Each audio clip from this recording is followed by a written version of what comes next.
मेरे पास इसे कहने का कोई और तरीका नहीं है। आपके फोन में मौजूद एआई एक तबाही है। उस शर्मनाक रूप से गलत चैटबॉट की कल्पना को भूल जाओ। अब वो एआई एक ऐसी ऑल पावरफुल असिस्टेंट में बदल चुका है जो आपकी हर ऐप और हर वेबसाइट को स्कैन करता है और आपकी तरफ से काम करता है। इससे हम सभी सबसे बड़े प्राइवेसी और सिक्योरिटी रिस्क के सामने आ गए हैं जो हमने अब तक कभी नहीं देखे थे। जो भी कुछ आप अपने एआई वाले फोन पर करते हैं वो सब खतरे में है। अगर आप किसी ऐसे इंसान से चैट करते हैं जिसके पास एआई सक्षम फोन है तो आप भी उतने ही एक्सपोज हो सकते हैं। कोई भी इससे सुरक्षित नहीं है। मैं आपको यह सब विस्तार से समझाऊंगा और आपको अपने समाधान भी दूंगा, क्योंकि मैं चाहता हूं कि आप इस बात को समझें कि अब इस दौर में किसी भी चीज के लिए बिग टेक पर भरोसा करना कितना खतरनाक हो चुका है, और मैं चाहता हूं कि आप खुद को इससे बचा सकें। घबराइए मत, इसमें कोई स्पॉन्सरशिप वाली बकवास नहीं है, सिर्फ सच्ची और ईमानदार सलाह है जितनी मेरी समझ है। मैं ये सब तभी कर सकता हूं जब आप मुझे डायरेक्ट सपोर्ट करें। पहले मैं आपको बताऊंगा कि असली समस्या क्या है और आप खुद देखेंगे कि एआई डिवाइसेस का ये छुपा हुआ खतरा कितना बड़ा है, और फिर मैं बताऊंगा कि ये कैसे आपके ऊपर पर्सनली और रियल लाइफ में असर डालेगा, सिर्फ थ्योरी में नहीं बल्कि रियल जिंदगी में। और एक फेक सॉल्यूशन को भी एक्सपोज करूंगा जो अक्सर बताया जाता है लेकिन असल में धोखा है। गूगल, एप्पल, मेटा और माइक्रोसॉफ्ट दौड़ रहे हैं कि कैसे एक पावरफुल एआई एजेंट को आपके हर डिवाइस और हर ऐप के अंदर फिट कर दिया जाए। ये सब इसे अलग अलग तरीकों से कर रहे हैं, लेकिन इनका मकसद एक ही है, आपको ऐसा एआई सुपर यूजर देना जो आपकी डिवाइस पर सब कुछ देख सके और सब कुछ कर सके। और इसे करने का एक ही तरीका है, एआई को आपकी हर प्रोसेस, हर ऐप और हर कंटेंट तक एक्सेस देना। इस एआई असिस्टेंट को आपकी पर्सनल जानकारी तक स्पेशल एक्सेस दिया जा रहा है, और इनका प्लान यह है कि धीरे धीरे इस एआई एक्सेस को आपके हर ऐप, हर डिवाइस तक बढ़ाया जाए, यहां तक कि एन्क्रिप्टेड मैसेजिंग ऐप्स जैसे व्हाट्सएप या आई मैसेज तक। इस वक्त हम उबलते हुए मेंढक वाली स्थिति में हैं। अभी आपको एक झूठा ऑप्ट आउट का विकल्प दिया जा रहा है, लेकिन असल में यह टेक्नोलॉजी पहले से मौजूद है, और अगले OS अपडेट में ऐसा आ जाएगा जिसे आप न अनइंस्टॉल कर सकते हैं, न कंट्रोल कर सकते हैं। जैसे अभी आपके फोन में कुछ डिफॉल्ट ऐप्स को नहीं हटा सकते, लेकिन आम यूजर को यह सब नजर नहीं आता। ऊपर से देखें तो सब कुछ सुविधा जैसा दिखता है। बिग टेक एआई फीचर्स बना रहे हैं जो आपके ईमेल और मैसेजेस को समराइज कर सके और उनका जवाब भी खुद ही तैयार कर सके। ये टूल्स लगातार वेबसाइट्स और ऐप्स को स्कैन कर सकते हैं ताकि आपको उनका सार दे सके। ये अपॉइंटमेंट बुक कर सकते हैं या आपकी छुट्टियों की योजना बना सकते हैं। ये फीचर्स ज्यादातर डिफॉल्ट रूप से ऑन होते हैं, और इनमें दो तरह का तरीका शामिल होता है।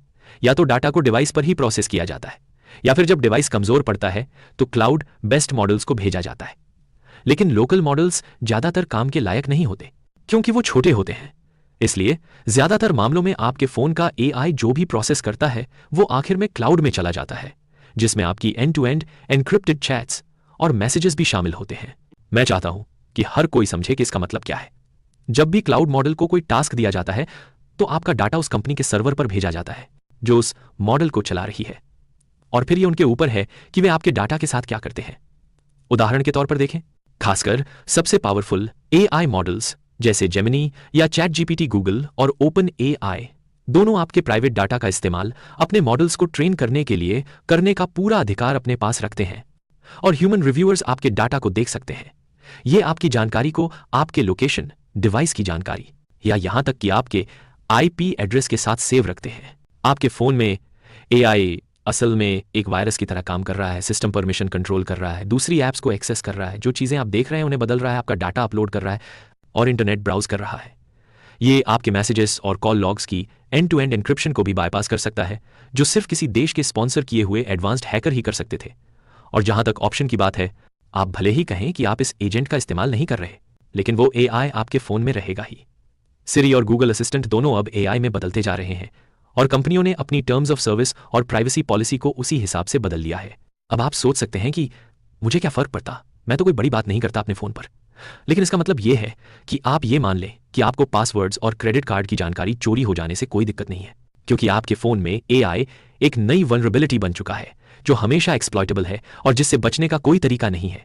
मैं आपको डराने की कोशिश नहीं कर रहा, यह सच्चाई है आज की एआई की। असल में सारे बड़े AI models prompt injection attack के लिए वल्नरेबल हैं। यह एक सिंपल सी हैकिंग टेक्निक है, एआई को एक ऐसा प्रॉम्प्ट देना जिससे वो कुछ गलत करने लगे, जैसे मैथ बनाना सिखाना, आपके फोन में मैलवेयर डालना या आपके पासवर्ड्स किसी और को बताना। बिग टेक का मकसद है एआई को सब कुछ जानने वाला बनाना, जो भी चीजें मैंने पहले गिनाई, वेबसाइट्स ब्राउज करना, कंटेंट समरी देना, जानकारी ढूंढना, रिसर्चर्स ने दिखा दिया है कि इस एआई को बेवकूफ बनाया जा सकता है। मान लीजिए आपने एआई को कहा कि एक वेबसाइट समरी करो।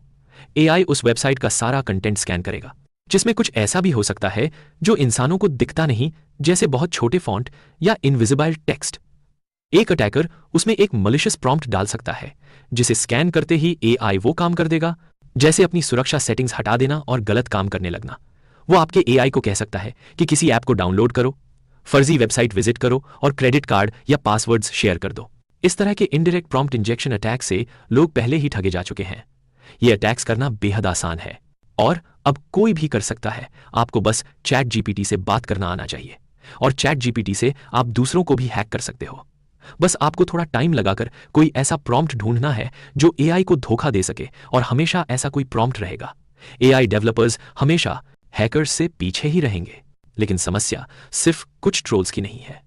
ये अटैक्स बड़े स्तर पर किए जा सकते हैं और ऑटोमेट किए जा सकते हैं। यूट्यूब के सबटाइटल्स में, वेबसाइट के इनविजिबल फ्रेम में, अनस्किपेबल एड्स में, या यहां तक कि एक ऐसे ऑडियो फ्रीक्वेंसी में भी जिससे इंसानों को आवाज नहीं आती, लेकिन एआई सुन सकता है। और इस खतरे से पूरी तरह बचने का सिर्फ एक ही तरीका है, एआई का इस्तेमाल ही मत करो। लेकिन यह अब बहुत मुश्किल हो गया है, क्योंकि एआई हर ऐप, ब्राउजर, ऑपरेटिंग सिस्टम और मैसेंजर में आ चुका है। अब ऐसी जगह ढूंढना मुश्किल हो गया है जहां एआई नहीं है। अगर आपने मेरा सॉल्यूशन वाला सेक्शन नहीं देखा, तो यह सब एक बहुत बड़ी तबाही की ओर ले जाएगा। कोई भी हैकिंग ग्रुप एक साथ किसी राजनीतिक या मीडिया संस्थान को हैक कर सकता है, किसी को ब्लैकमेल करने के लिए, स्पाई बनने के लिए, इंटेलिजेंस चुराने के लिए, या सिर्फ दुनिया को जलता देखने के लिए। और इस जानकारी को वो सालों तक जमा करते रहेंगे, जब तक कि एक दिन उन्हीं ब्लैकमेल किए हुए लोग एफबीआई, सीआई या स्टेट डिपार्टमेंट में नौकरी पर ना पहुंच जाएं।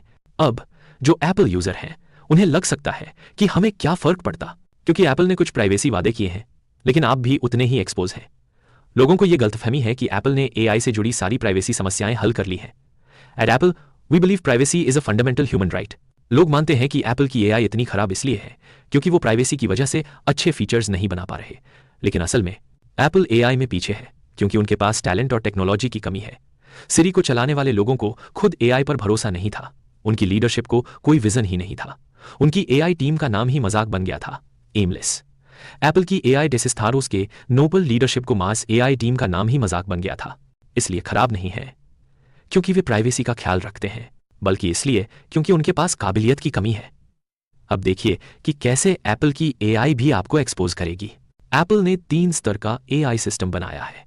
पहले 2 लेवल प्राइवेट हैं और तीसरा वाला क्लाउड में सब भेजता है। पहले लेवल के मॉडल्स आपके फोन पर चलते हैं और इतने बेकार हैं कि बस इमोजी बनाने लायक ही हैं। दूसरे लेवल वाले मॉडल्स एप्पल के क्लाउड में चलते हैं, जिनमें ट्रस्टेड एग्जीक्यूशन एनवायरनमेंट जैसी बातें कही जाती हैं, लेकिन ये भी एंड टू एंड एन्क्रिप्शन जितनी प्राइवेसी नहीं दे पाते। एप्पल की सिक्योरिटी भी परफेक्ट नहीं है और उनके स्टाफ को भी ब्लैकमेल किया जा सकता है।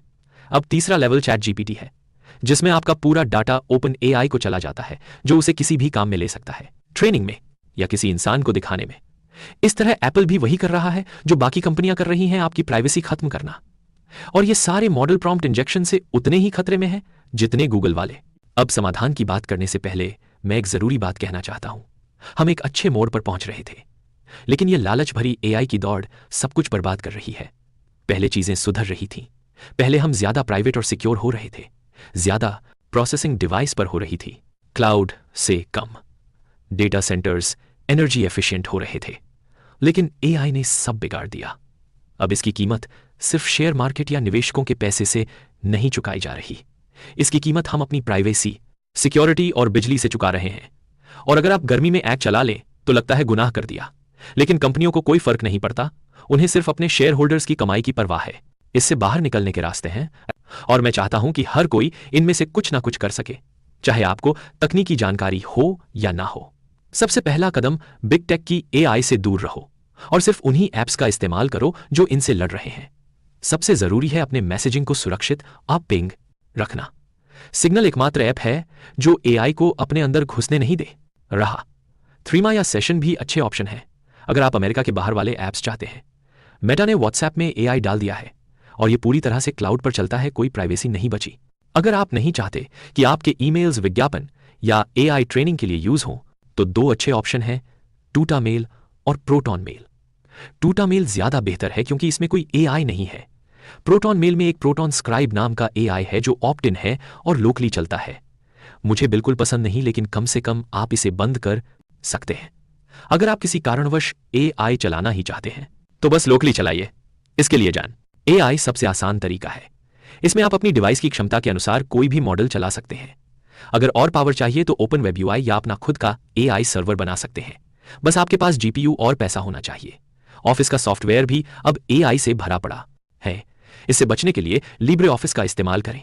ये ओपन सोर्स है, पूरा फीचर वाला है और पूरी तरह प्राइवेट है। अब बात सिस्टम की करें तो अगर आप सच में एआई से बचना चाहते हैं तो आपको Microsoft Windows, Apple iOS, Mac OS और एंड्रॉयड को छोड़ना पड़ेगा। अब वक्त है विंडोज को हटाकर लिनक्स लगाने का। अगर बड़े यूट्यूबर्स भी कर सकते हैं तो आप भी कर सकते हैं।